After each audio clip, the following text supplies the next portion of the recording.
Join Mark Lewis and R.O.A. for an exclusive interview with Bill Menchen, the acclaimed Las Vegas-based guitarist, best known for his work with Final Acts, His Witness, Menchen, Rev 7, Redeemer, Seventh Power, and the band Titanic. RockOnAmerica.live.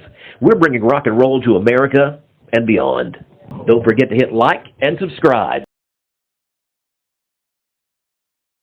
Immerse yourself in the rhythmic echoes of Bill Menchen, an American virtuoso from Las Vegas, Nevada. His guitar strings have spun tales, resonated faith, and shaped the Christian heavy metal scene, one chord at a time. In the twilight of the 80s, Menchen formed the band Final Acts, carving a niche for himself in the industry. Fast forward to the mid-90s, and Titanic was born, a testament to Menchen's evolving artistry. His discography reads like a constellation of projects, each shining with its unique light. Final Acts, His Witness, Menchen, Rev 7, Redeemer, Seventh Power, Titanic. Each band a chapter in Menchen's musical journey. So delve into the symphony of Bill Menchen's life. Embrace the metal. Feel the power of his faith strumming through each note.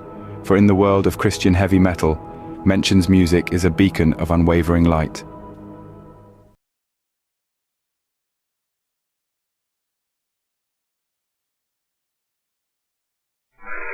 This is Mark with Rock Over America magazine, and today I have the extreme pleasure of interviewing a gentleman that a lot of you do not know who he is per se.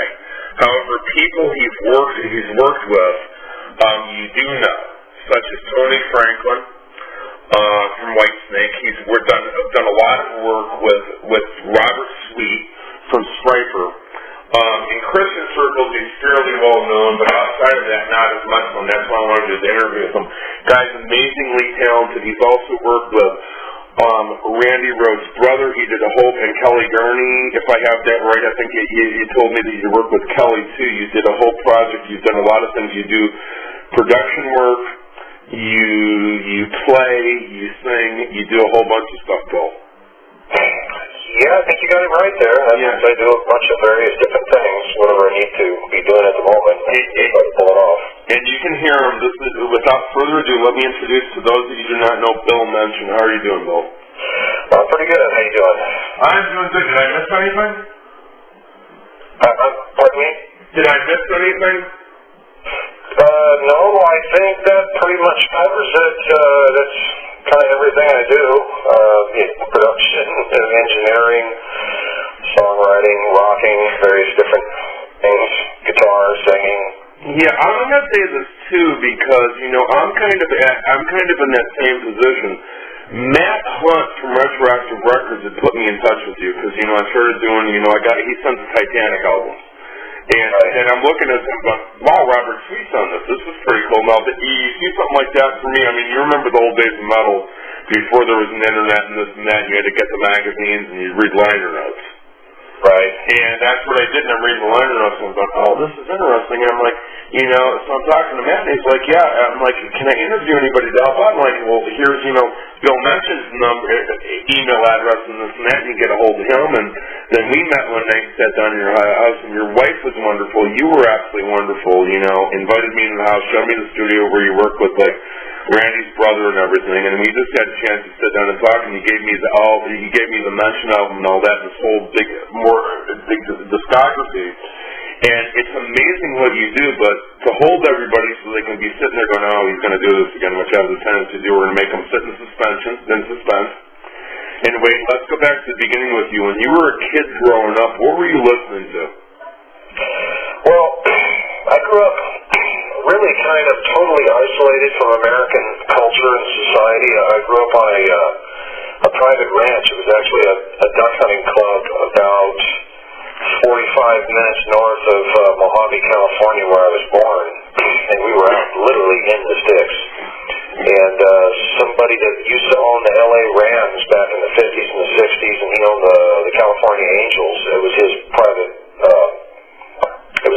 club, and movie stars would come out, people from the 50s and stuff. I didn't know who they were, but my parents were always gawking at people that were showing up, so they must have been really famous. And so all I had was whatever my parents had, and we got one country station, pretty poor, on the radio from Mojave. So I heard a certain amount of country music, but my dad was kind of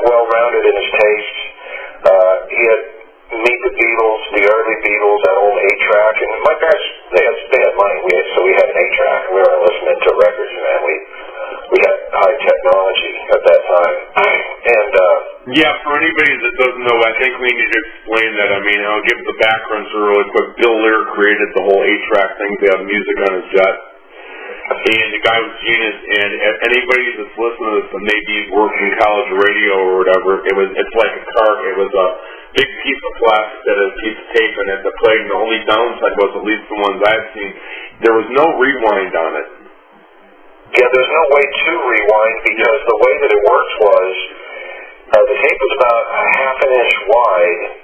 They called it an 8-track because there was 4 pairs of tracks on that half-inch tape, and the way that it did was it pulled tape out of the center of the reel and just patched it around, and rerouted it to the outside, so there was no way to rewind it, and that was the bummer about it.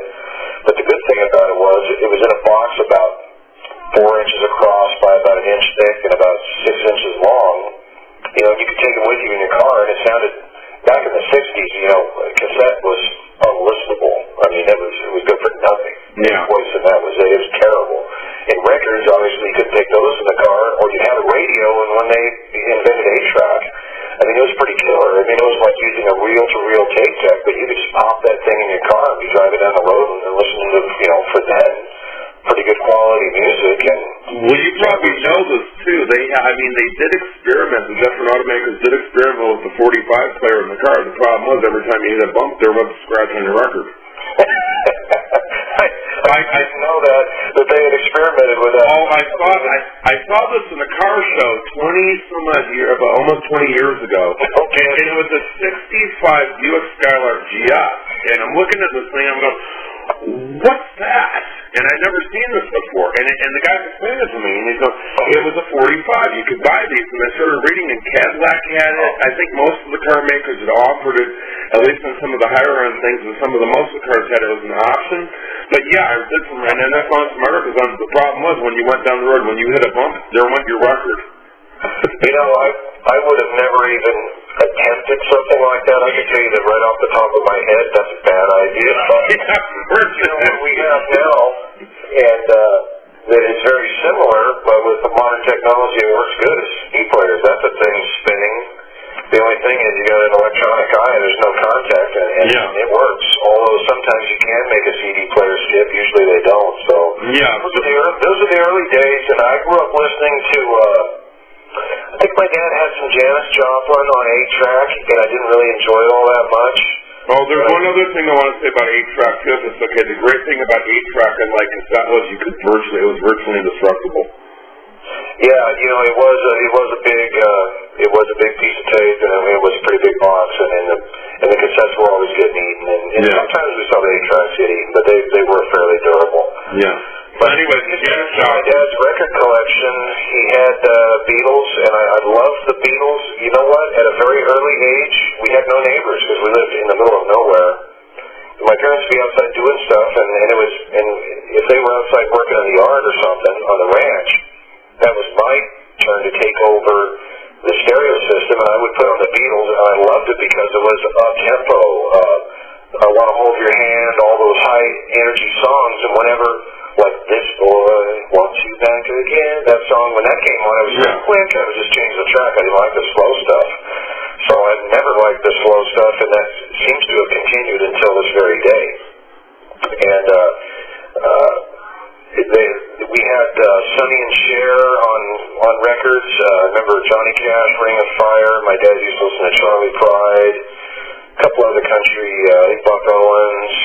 My dad listened to a certain amount of country, but he listened to a certain amount of rock, and that's kind of my early influences and earliest memories of listening to music, or those artists there. You play, Final Axel, that was your first thing, correct, that you recorded? No, that is not my first band that I ever had. In 1980, I got saved, I became a Christian, and kind of had to go through boot camp for about 5 years, kind of get my legs and figure out which way was up in life and everything, and learn some more about the Bible and what God has to say to man. And I got to the point where I was thinking, I really need to strike out and do something that counts. I think I'm wasting time here on Earth. And in 1985, my band had kind of run its course. I had a local band in the Inland Empire in California. That's the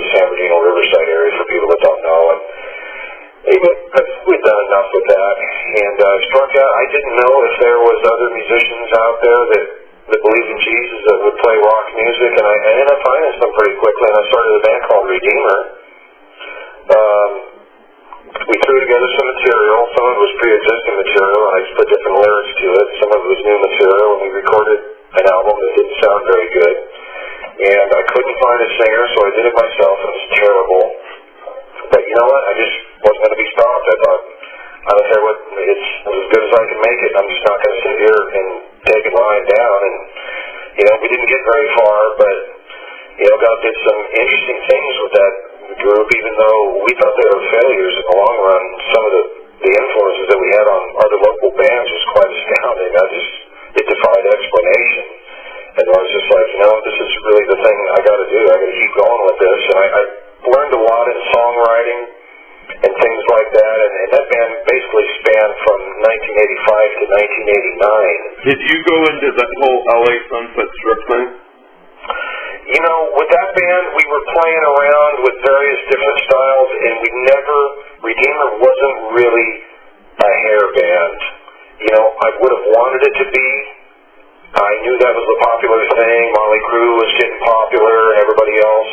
I just couldn't find the personnel because, you know, we were about, you know, the 80 miles east of LA, and we just weren't close enough to really have those kind of musicians. And to try to, you know, practice 3 nights a week with people out in LA, driving through killer traffic was just not even feasible. Right. I didn't really think of it. Did you get hooked up with any of the guys, like, or any of the bands, like Bitch or like Hyrax or like Hellion or things like that were a little bit heavier then? Did you guys have any contact with any of the bands that were out there?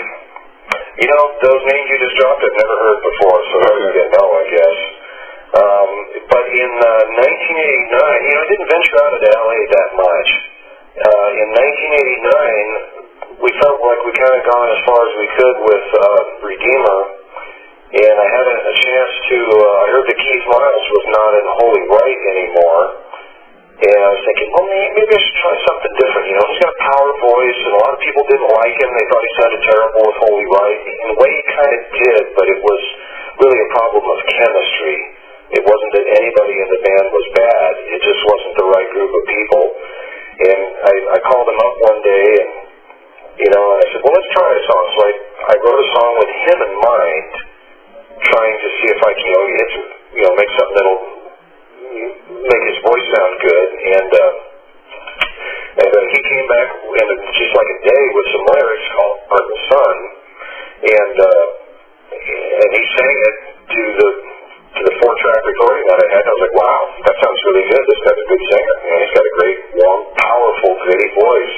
And then he came back the next day and goes, wait a minute, I got a new set of lyrics. It's called Baptized in Blood, and that was the track on the first Final Acts album that we recorded in late 1989.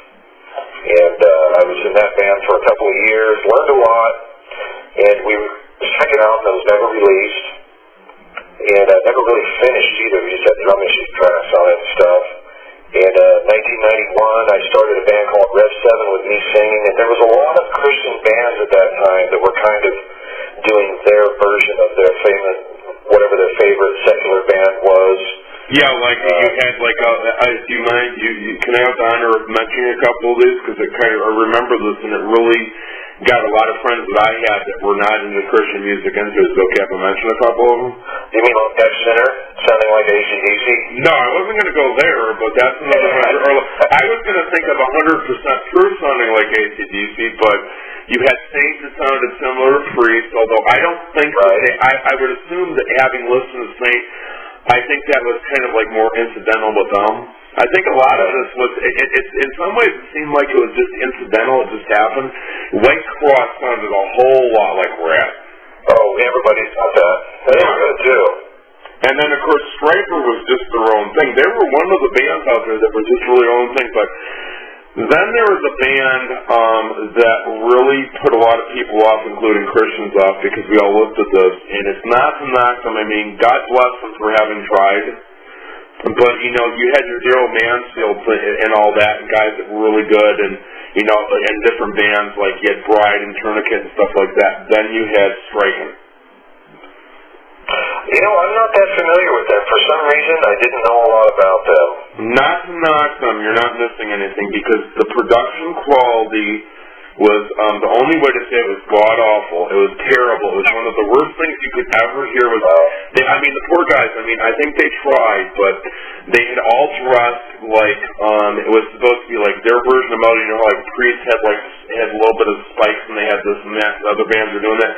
They kind of looked like they were trying to dress in armor, but it looked like 1950s football uniforms, kind of.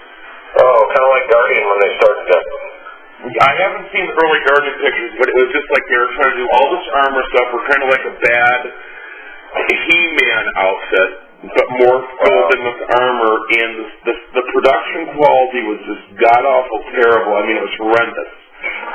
And the sound was just really, really... Okay, there were the bands like White Cross and stuff that you've done where it was commercial sounding, and then you had bands that striking with like the pinnacle of this. Ivor Rager is a born-again Christian, Kevin, and we've talked about this, and there was a point in Christian music where a lot of people started getting turned off. Rex Carroll, because of the son, Rex Carroll said that, a lot of his experience going from a secular label to a Christian label that was itty-bitty, with no budget, was they just decided to latch onto sound and put anything out that sounded crunchy guitars and hats and hair and this and that. And it's like, oh, it's heavy metal, let's make some money. But some of it was, and I'm sure you may remember this, it was, we're in the world, but we're not of the world, and so is our sound. And I think that was the problem with some of it. Not all of it, but some of it, and that was kind of the key point. I think that's why they never went anywhere, because it was like they were metal, they were heavy, but you could have never heard anything like that on the radio. And you listen to it was like not nails on a chalkboard, but it's like you go to eat your favorite food, and all of a sudden there's something wrong with it, and it leaves that bad taste in your mouth. Yeah. And that's kind of what was going on out there. You never fell into that. Well, I probably came close. I didn't. When we did the first Rev 7 out, me and my cousin Bruce, we were deliberately trying to do kind of an Ozzy Osbourne ripoff of the J.T. Lee era. I think we sounded more like that, but I think our music was good, so it wasn't bad sounding. We didn't do it in a cheesy sense. I think we were pretty honest in the way we had our influences drawn from them. But even after just one or two albums of that, that's why I kind of drifted away from that, because I just can't sit here and rip off somebody's sound for the rest of my life, because I want to make music that I want to make, and eventually I'm going to have to get around to doing something that I want to do, and grow as a musician, and that's why I didn't do that very long. I moved to Vegas in 1993, and I ended up starting another band with Keith Miles from Titanic. That's when we started that band in late '85. And it was kind of an unfair relationship, kind of a weird situation. And driving 200 miles to rehearsal was kind of stupid, but you'd be surprised how tight the band was live. It was probably because we'd all played together before, most of us. And, we only kept that together for a year or so, and in 1996, somehow we met Robert Sweet, somebody involved with the band wanted to get some advice from Janice Sweet on how to run things in bands and things we should be looking out for, and Robert tagged along and had dinner with him, and next thing you know, he's hanging around with our band, and we didn't keep that band going too much longer because it was long distance. It's like a long distance relationship. It's one of those things that are hard to maintain. And we did some studio recordings with Robert, a song or two here and there, and the whole thing kind of fizzled out until around the year 2000. Matt Hunt gave me a call. I pretty much figured I was just done with music. I couldn't get anything going. I moved to Las Vegas. I couldn't meet any decent musicians here, and the metal scene was gone. And Matt Hunt called me out of nowhere and said, "Hey, man, I'm starting a little record company, and I'd love to put out your Titanic Maiden Voyage. Can I send you a check? Can you sign a contract and let me do it?" I'm like, "Sure, I don't care about that thing." And it started a 10-year relationship with me and Matt Hunt, retroactive, and he eventually found out that I was in Final Acts and said, "What? You were in Final Acts? Wow, I know I could sell 1,000 of those. And I said, oh, really, you've heard it, huh? And he says, no, but with a name like that, that's a great Christian metal name. I know I could sell 1,000 of those at least, if not more. I said, well, sure, I'll give it to you, whatever, you know. Again, I didn't care, and he asked me about a year or so later, he said, well, we did okay. Is there any unreleased material? I said, well, there was a whole second album that we never finished. What? He flipped out, and Robert Sweet was living in Las Vegas at that time. He says, hey, maybe Robert to put some drums on it, and, you know, we'll make it what it really should have been. And I'm oh, okay, fine. Yeah, I reviewed that. It was excellent. So everything that you've done, you've had this ability to turn things to gold, if you will. Well, I don't know gold. It may be, you know, alloy of some sort, but, you know, pretty good. Okay. No, I would say gold. When I review, you got to, and I think you've seen my reviews, but I do it. Not my opinion. It's not whether I like an artist. Like, I'll give an example. Like, you striking, okay? It was just, it's bad all the way around. And like I said, it's not to knock those guys. It was kind of like the key fundamental of what you don't want to do. You know, I mean, God bless them. And this sounds really terrible. It sounds like I'm really throwing them in the bus. I'm really not trying to, because I think they really tried. But it was just like the key fundamentals of what not to do with a rock band. Period. I mean, from production work to everything.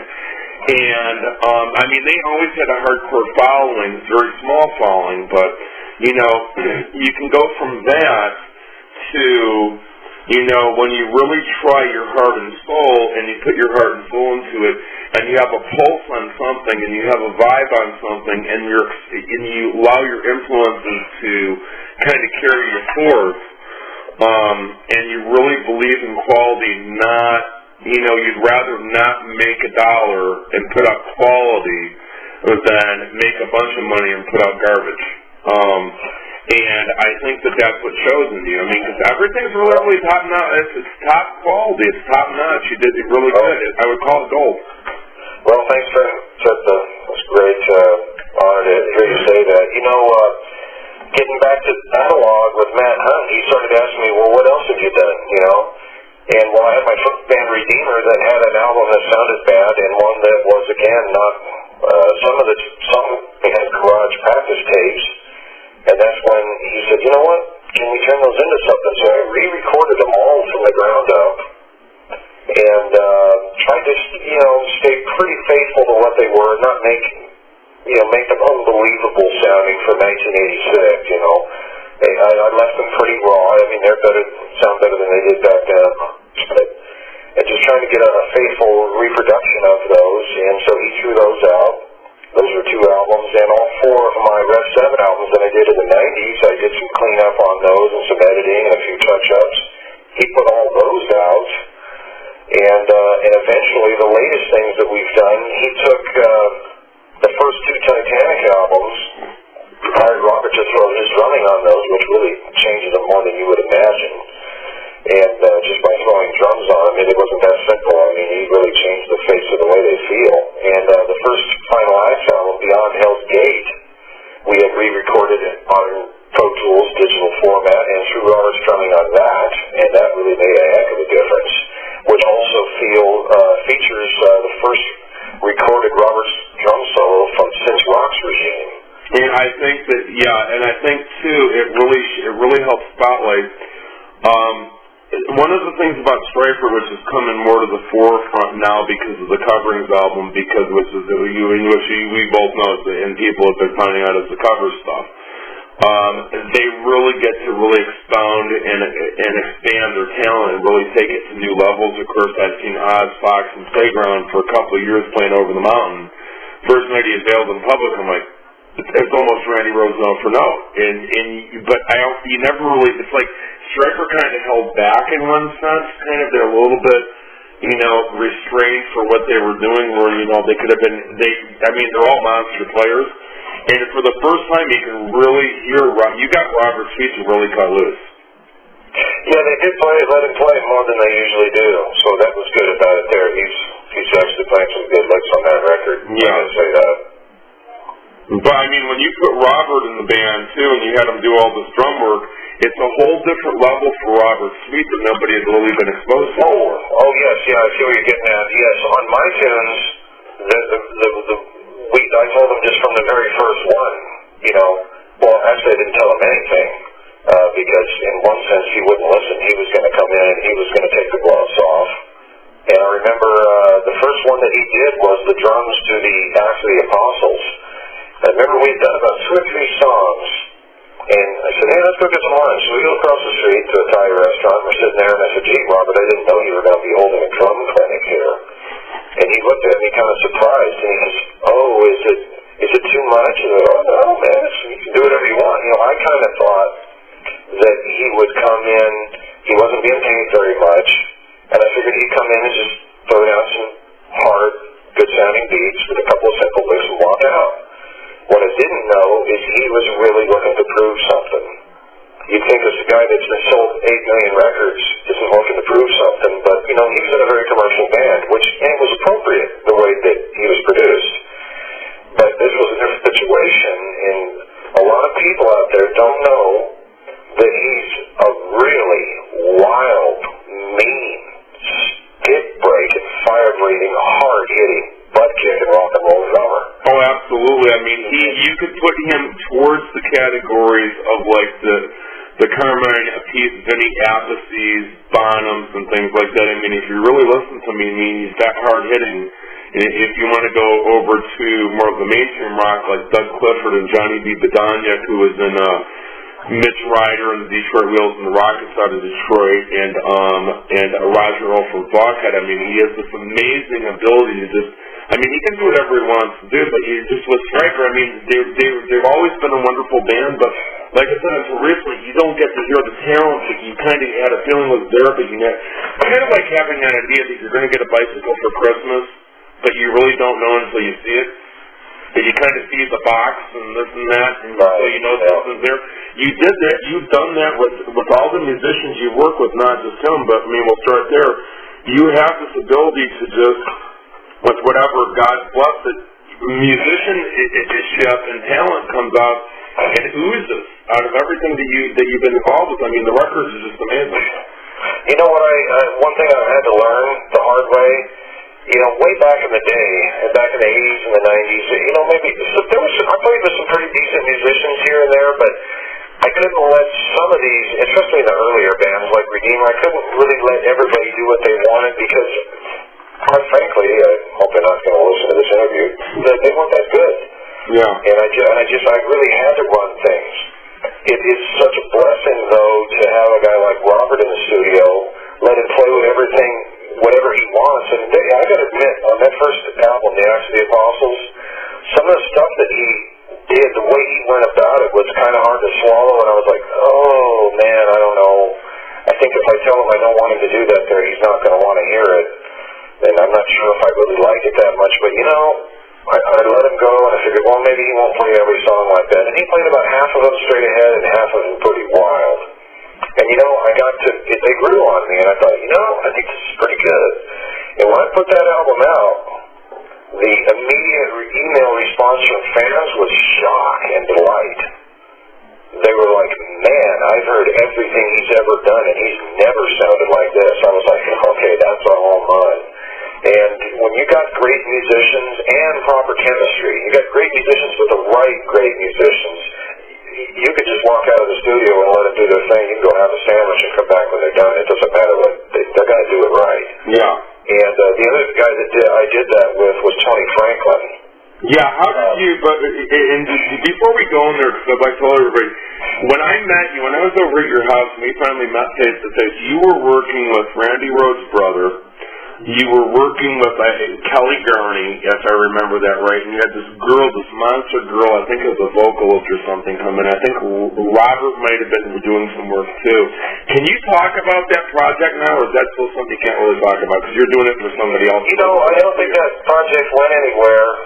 It was a tremendous opportunity to sit down and talk to Randy Rhoads' brother face to face and tell him a true story that he almost couldn't believe, that when in the early 80s, it might have been after Randy had already died, but it was somewhere around 82, 83, and I was thinking, man, I gotta, you know, back then, we didn't have Guitar Center, and you couldn't just go down and buy a bunch of tablature and books and stuff. Yeah.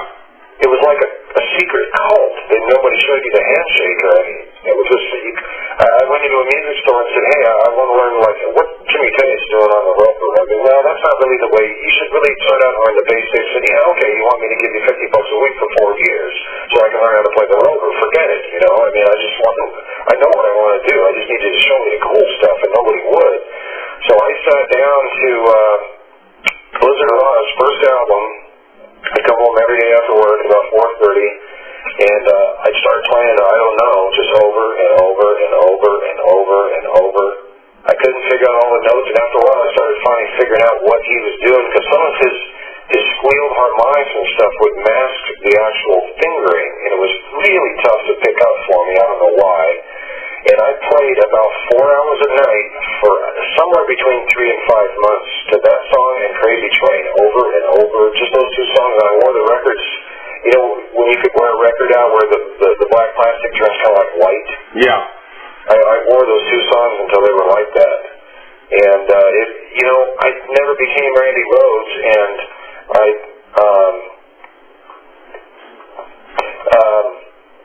I never became Randy Rhoads, and I never maybe became the player that I dreamed, but I did develop some picking techniques and really got my timing down and got a flow to my double picking techniques, and that actually ended up contributing to my real style later. And you know, so it ended up being an important time. And when I sat here at my kitchen table and told Kelly Rhoads that story, he said to me, "Is that really a true story?" I said, "Yeah, it is." He was just stunned. I don't know if you'd ever heard anything quite like that, but I'm sure he's heard a lot of great stories about his brother. But it was a joy to tell him that. And Kelly Garney was a really quiet guy. And most of the time, there's a lot of people in my house that weekend when, you know, there were 6 musicians and there was supporting cast for that. It was almost like a frat party here or something. And I interviewed Kelly because he's been working with a friend of mine named Zach Grimm, and he's quiet until you start getting him talking. Yeah, you know, he's very quiet at first, and, you know, he never did open up that much, but he said some really nice things to me before he left. They were very complimentary, and I thought, man, this guy's really a great guy. He's really cool. And you know, you hear that about Randy Rhoads, how he had a gentle spirit, and he was just a super sweet guy, and you figure, okay, this guy was his best friend in high school, and no wonder they were cut from the same cloth. You know, they were just great people. And that was really kind of a demo project, and there was a lot of people that were thrown into the mix, and it really didn't have a great chemistry in the long run. And but you know, it was a joy. And my wife, who's from Mexico City, you wouldn't think she'd be a huge Randy Rhoads fan, but for some reason she turned out to be a huge Randy Rhoads fan. So for her to hang out with Kelly Rhoads for an afternoon was just, I mean, it made her year. You know, I mean, so that was really a wonderful blessing to have all those people here. And everybody here that was in the group, there's some people with names that you wouldn't know. Everybody in the group was just, it was great fun all around. There was a lot of great people here that weekend. And so that was one of those little detours in life that I had the privilege of having. And the way we got into, are you ready to get into the Tony Franklin story? Yes, that's what I was just getting ready to do. So yes, how did you guys hook up? How did that come about? Somewhere around, it was 2005, early 2005, Ray Kilsdonk, a Titanic and Rev 7 bass player, called me on my cell phone. I could tell he's driving down the freeway. I can hear cars and stuff one day. And he says, hey, man, we hooked up with this killer Rod Stewart imitator. Guy's fantastic. Why don't you be the guitar player for it? I said, I don't know, Ray, I'm kind of busy. And, you know, I really don't have time for it. Those are a lot of licks I don't know. I'm kind of a metal player. And he's, oh, come on, man, you know, you should see this guy, man. He looks like him, he sounds like him and everything. And I'm like, man, it sounds like fun, you know, but I don't know. And I can hear somebody else in the car, and it's Robert Sweet, and I hear him say, who's that on the phone? And he says, it's Bill. And Robert just yells, oh, come on, he can do it. And I was like, and Ray goes, yeah, you heard him, you can do it. I'm like, all right, you know, and they suckered me into it. And so we met the guy, and he's just like Rod Stewart, he's a Cockney Scot.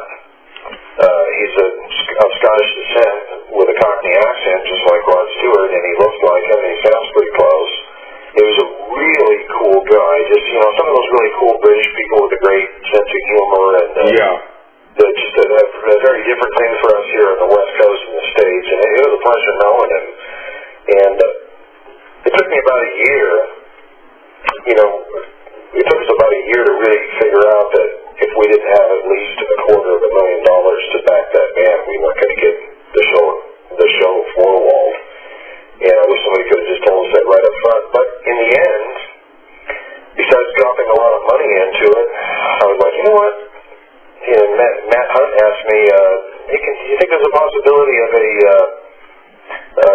another Titanic album, in the future sometime?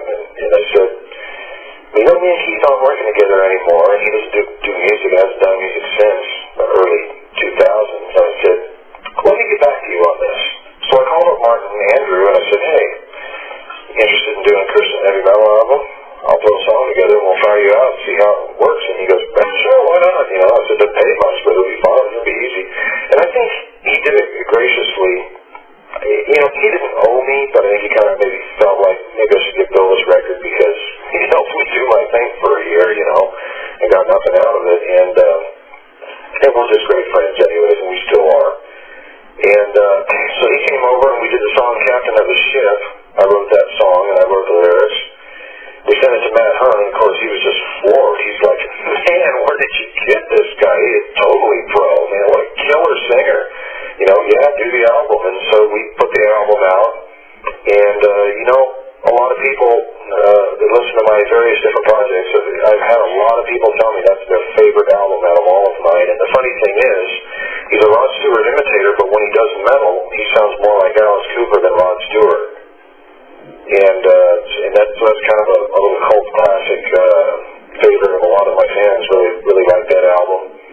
Well, during the Rod Stewart show, Ray Kilston had left the show, and we were looking for another bass player. Well, one of the other guys from an old Christian band that I used to know in the Inland Empire, His Witness,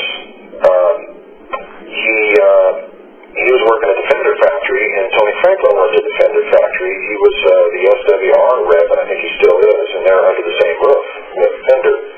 And Ronnie Pena said, hey, I know Tony Franklin, man. I bet we could get him in our show. That would be totally killer. And we're like, you got to be kidding, So we drove down to California. We went to a very nice room with leather couches and food and a PA system, and had a jam session with Tony. And it had a dance sound phenomenal. He had Robert Sweet there, and just everybody involved was really great. I was probably the least talented guy there, which didn't bother me.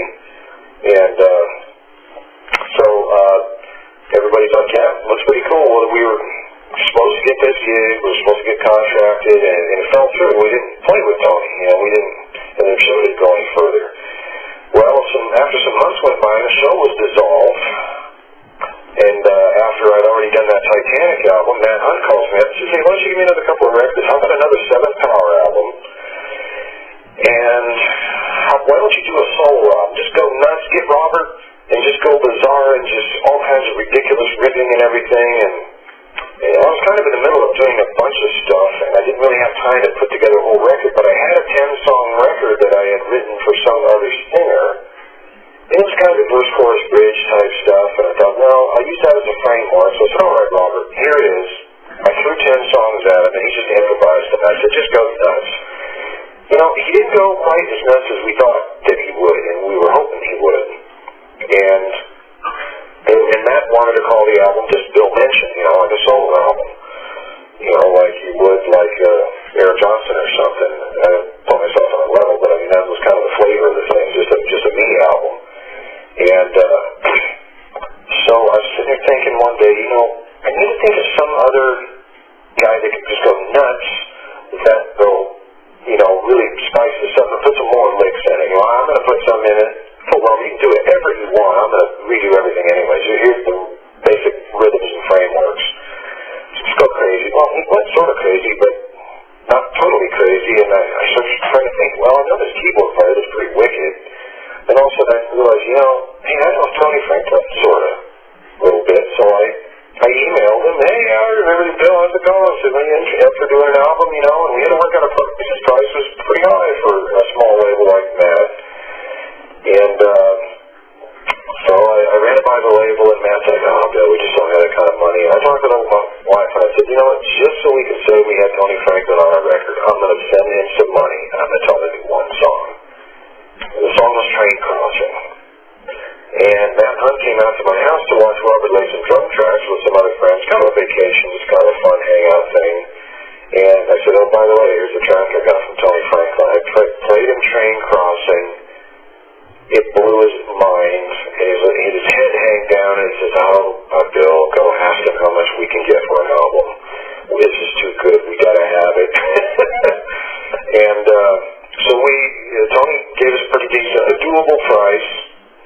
He's very gracious. He's worth 4 times what we paid him. And just put together a stellar set of tracks. And I told him, Tony, you can go as nuts as you want. Do anything you want. I was hoping he was really going to kind of turn into like a solo record of his. Well, he didn't.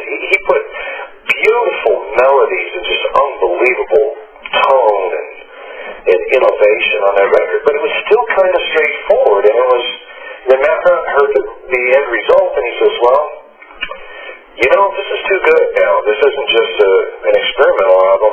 We got to find a singer for this. So we're trying to find a singer, and we ended up with Ken Redding, the singer from His Witness, which was a Southern California Christian band from the late 80s. And Ken came in, you know, kind of after the fact. The music wasn't really written for him, and we worked his vocals into it, and, you know, that's the Menchen Red Rock album. And, you know, I know that nobody's going to believe this. They're going to say, Bill, you're biased because your name's on the front of the record. But I got to tell you, man, as God is my witness, and I'm familiar with a lot of Tony Franklin's work, some of his favorite licks that I think, my favorite Tony Franklin licks that I've ever heard are on my record. I mean, Blue Murder was killer. He was great with the farm, but man, I guess I'm a heavy metal guy, and I just think he is awesome on this record. And I can say that with all honesty. And I got to tell you, that's actually, of all the things you've done, that is perhaps my favorite album of all the stuff that you've done, actually. It is a little different than most of my other ones. It's more of a, you know, 1 or 2 guys that reviewed it actually got it right. They said, don't think heavy metal, think hard rock. Yeah, it's more. It really is.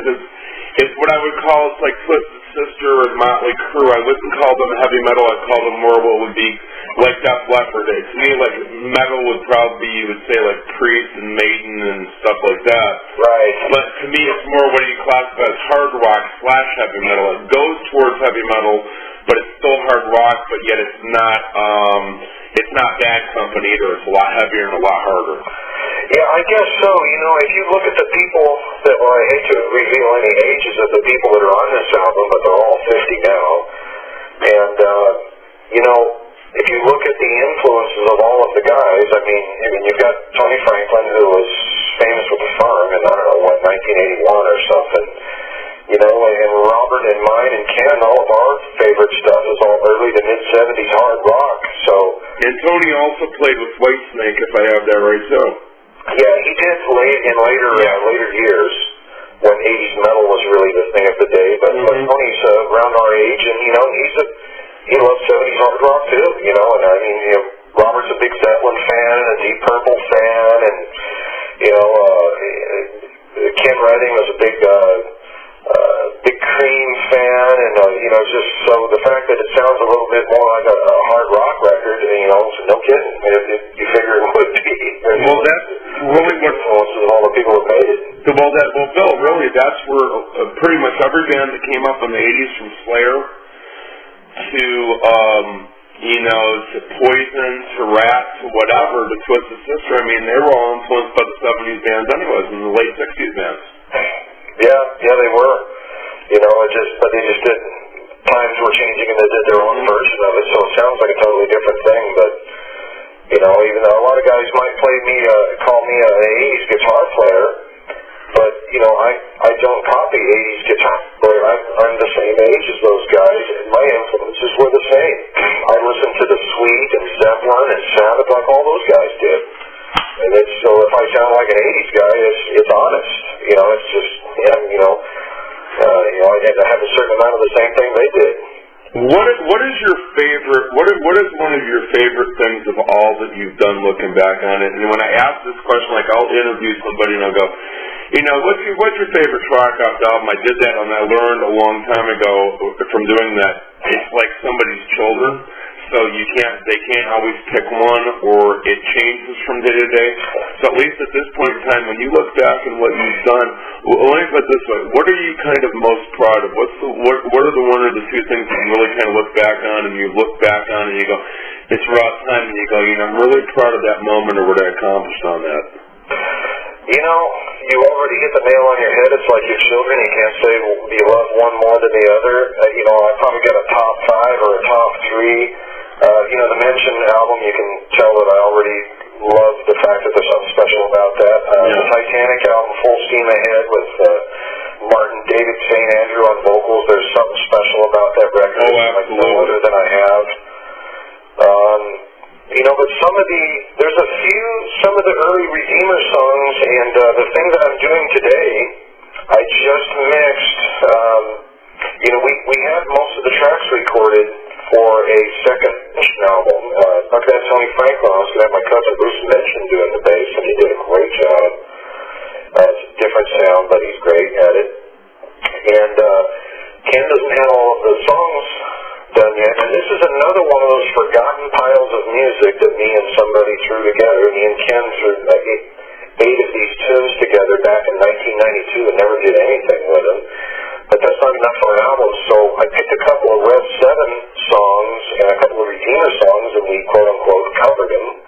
And Ken's going to be singing on them, and he hasn't had the time really to put all the vocals on these things, but Robert did the drums on them last year, and Bruce has done the bass. And we're going to take an old, probably from 87 or 88, an old Redeemer song called King of Glory. It's about Psalm 24.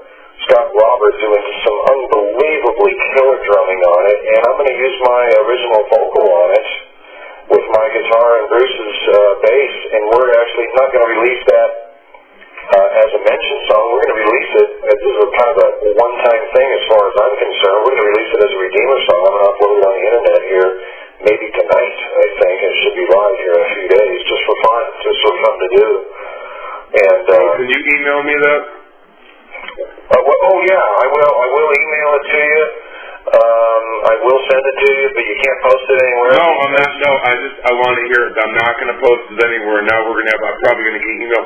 I want to hear it. It's just for my ears only. I just want to hear this. And I will give you if you want to post a snippet of it, I have a 1-minute snip that I'm letting people post as an advertisement. If you want to. I could do that. Send me the snippet separately, and I'll do that. I'll post that up after the interview. I'll post that in this one separate little deal. I'll send you both versions, but as far as it comes down, those are favorite albums that I have, but there is a couple of my favorite songs are off the second 7th Power album, Dominion and Power. I think on the song The Clouds, the vocal melody is the best probably melody I ever got for the verses on the song called The Clouds. I just had a moment there where I think I was really great, actually. And the song also after that, called Under the Altar, is just a super heavy mood.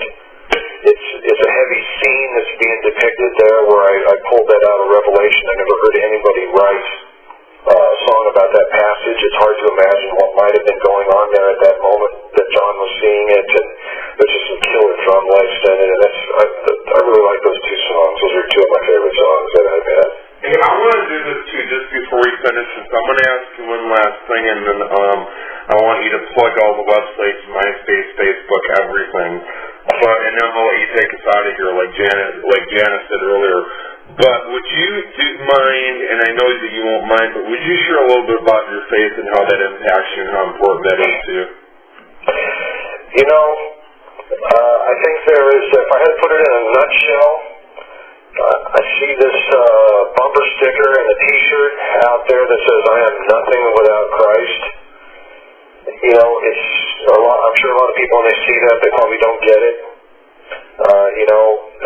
But I got to tell you, I don't know how my life would have turned out if God didn't come knocking on my door. I wasn't one of those people that quote unquote went off looking for religion or trying to find itself. I was just minding my own business, and God barged into my life and said, "Hey, you need to know what's going on up here." And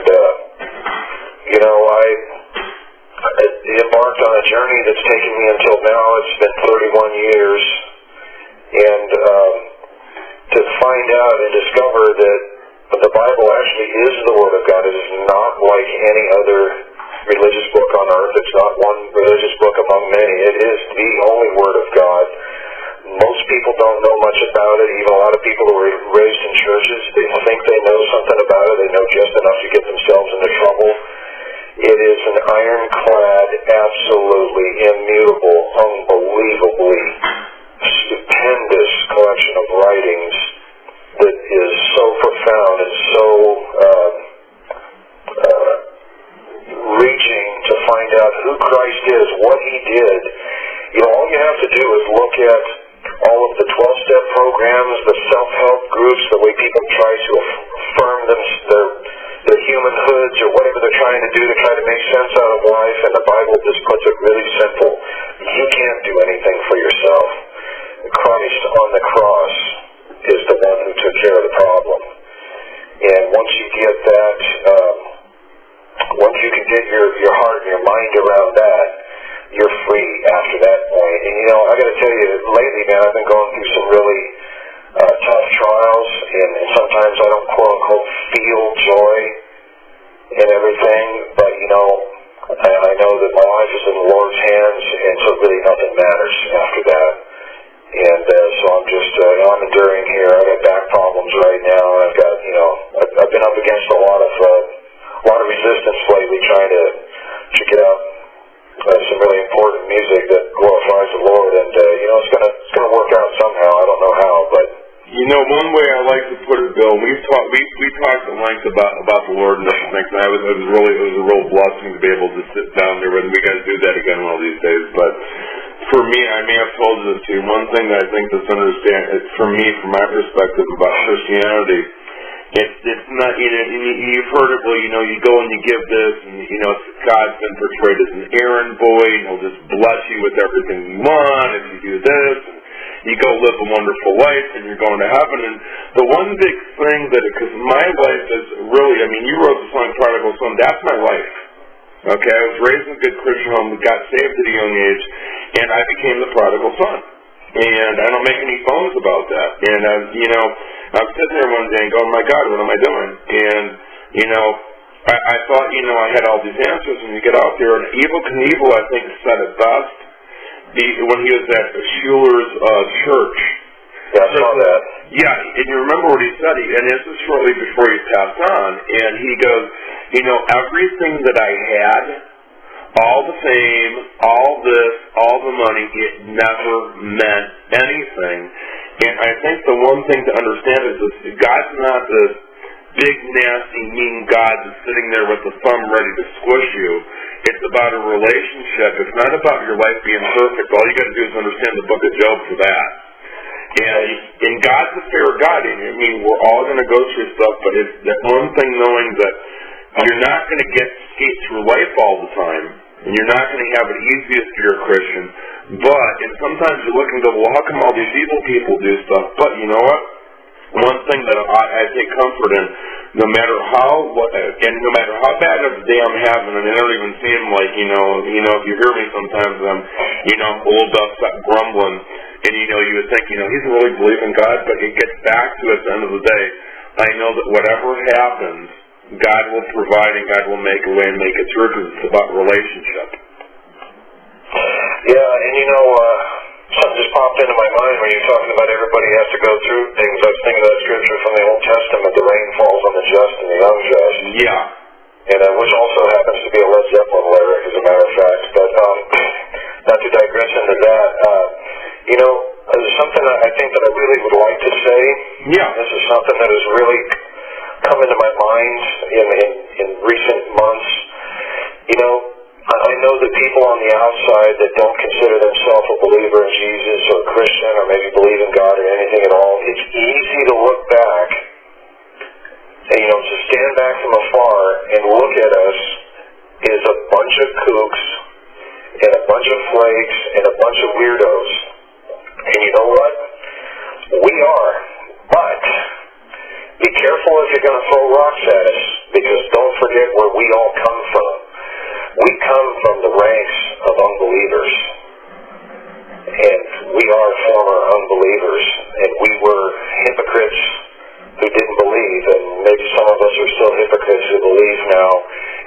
I hate to bring up old, dirty stuff.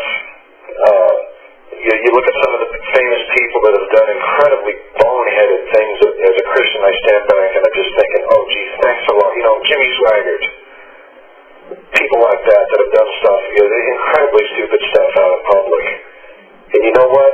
You know what's great about that, though? God is a God, not just that sent His Son to pay the price for our sins and to forgive us. Man, here's one of the greatest things that I've experienced in my life as well. He also just happens to be the God of restoration. And not just talking about in heaven, but here on earth. I mean, I'm glad that the hypocrites and the jerks and the drug addicts and the whatever you want to name them, the worst Christians that you can think of on earth, you know, I'm glad that God will use them again, because that means He can use me again. Exactly. And I know we've got to go because we've been doing this for a long time today, and I want to talk to you for just a second when we're done, but let everybody know where they can get your stuff at, websites and the whole 9 years. Let everybody know how they can find you out there on Facebook and Twitter. Well, I'm on Facebook. That's where I do most of my contact because it just seems like the place these days. I've got a MySpace page, but pretty much nobody goes there anymore. It's myspace.com/Bill Menchen. But you can also just Google Bill Menchen. The last name is Menchen. And also Retroactive Records, which I want to say is retroactiverecords.com.net? It's .net. Okay. And I also have a couple of websites. I have seventhpower.com. That's not with the letter 7. That's spell out 7th. That's seventhpower.com for that group. But the big clearinghouse of basically everything that I've ever done is really at BillMenchen.com. And that's kind of a basic looking page right now, but there's a guy working on it right now that's just going to look stellar here probably any hour, any day now. So that's the best ways to get a hold of me. Awesome, and I want to let you do this. I'm sure you heard what I had Janice do, where and what I told her was take a couple, 3, 4, 5 minutes, as long or short as you want to go, and I'm going to let you take us out of here. This is not me asking any questions. This is just whatever's on your heart, on your mind. I've had everything from musicians say I love you and hello to spouses and family. A couple guys got very prophetic. To a lot of times it's just thank you to the fans. So I'm going to let you, and when we're done, just hang on the phone for a second, but I'm going to let you take us out of here and go. Well, you know what? If there's anything I could say in a few sentences here, I would say thank you to everybody that I've ever played music with. There's been successes and failures. I just want to say thanks to everybody. Thanks to everybody who's listened to my music and cared about it at all. If you're a musician, it's your lifeblood. When one person sends you an email and says, hey, I really dig your stuff, it carries you through the rest of the day. And, of course, I can't summarize everything that I feel here without saying you need to know who Jesus is, or you're lost. And you'll be lost for good. And I say that not out of threats, not out of hellfire and brimstone preaching. And it's not just about being lost, it's about knowing Him. We're talking about knowing the most incredible being in the universe, and we're made to know Him. And I just want to say, if you're a Christian out there, I appreciate your prayers. We're going through a lot here. These are some difficult times, more difficult than usual, it seems. And I really appreciate all of that. And I'm going to say interview over, and